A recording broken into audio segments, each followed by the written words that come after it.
উম্মে সালমা খাতুন নামে একজন গৃহবধূ নৃশংসভাবে হত্যাকাণ্ডের শিকার হয় এবং তাকে ডিপ ফ্রিজে থেকে তার পরিবার উদ্ধার করে। পরিবারের পক্ষ থেকে জানানো হয় যে এখানে ডাকাতির চেষ্টা করা হয়েছিল। ডাকাতির অংশ হিসেবে গৃহবধূকে বাসায় একা পেয়ে হত্যাকাণ্ড সংঘটিত হয়। এই ঘটনার প্রেক্ষিতে আইন শৃঙ্খলা রক্ষাকারী বাহিনীরা তদন্তে নামে মাঠে, এবং এরই অংশ হিসেবে আমরা গতকালকে বিকাল থেকে এটার পূর্ণ তদন্তে আমরা নামি। তদন্ত করে আমরা দেখি যে যখন আমরা ন্যারো ডাউন করে আসি, সিসিটিভি ফুটেজ পর্যালোচনা করে দেখা যায় যে ঘরের ভিতরে বাইরে থেকে বহিরাগত কেউ ঢুকেনি। তখন আমাদের সন্দেহ কেন্দ্রীভূত হয় পরিবারের সদস্যদের প্রতি। ঘরের ঢোকার যে প্রবেশ পথ বা দরজা ছিল, দরজা অক্ষত থাকে, কিন্তু বাড়ির ভিতরে গৃহবধূ হত্যাকাণ্ডের শিকার হয়েছে এবং বাড়ির আলমারিতে কিছু আঘাতের চিহ্ন আছে বা ভাঙচুরের কিছু ঘটনা আছে।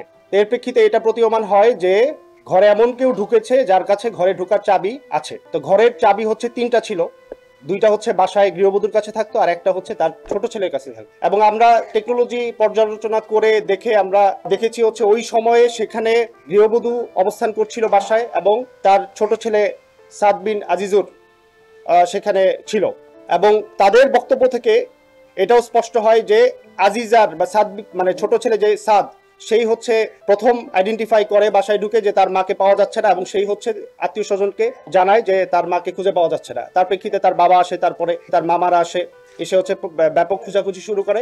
পরবর্তীতে আবার এই ছেলেই, ছোট ছেলে সাদ, সে ডিপ ফ্রিজের ভিতর থেকে তার মাকে খুঁজে পায় এবং সবাইকে জানায় যে এই জায়গায় আছে। এর প্রেক্ষিতে আমরা ন্যারো ডাউন করে আর কি, যে সাদের উপরে আমাদের একদম মানে এইভাবে আমরা সাদের উপরে চলে আসি টেকনোলজি প্লাস লজিক্যাল ডিডাকশনের মাধ্যমে। এরপরে আমরা গতকালকে রাতে সাদ, তার বাবা আজিজুর রহমান এবং একজন জনৈক ভদ্রলোক জুয়েল রানা প্রামাণিক, এই তিনজনকে আমরা জিজ্ঞাসাবাদের জন্য নিয়ে আসি। পর্যাপ্ত জিজ্ঞাসাবাদ শেষে সাদ স্বীকার করে যে সে তার মাকে হত্যা করে। হত্যাকাণ্ডের কারণ হিসেবে সে বলে তার একটি প্রেম ঘটিত সম্পর্ক ছিল, এবং তার যেই উঠতি বয়স, তার কিছু হাত খরচের বিষয় ছিল, এবং আমরা টেকনোলজির মাধ্যমেও কিছু জানতে পেরেছি তার কিছু ট্রানজেকশনের বিষয় ছিল, টাকা পয়সা লেনদেন ছিল।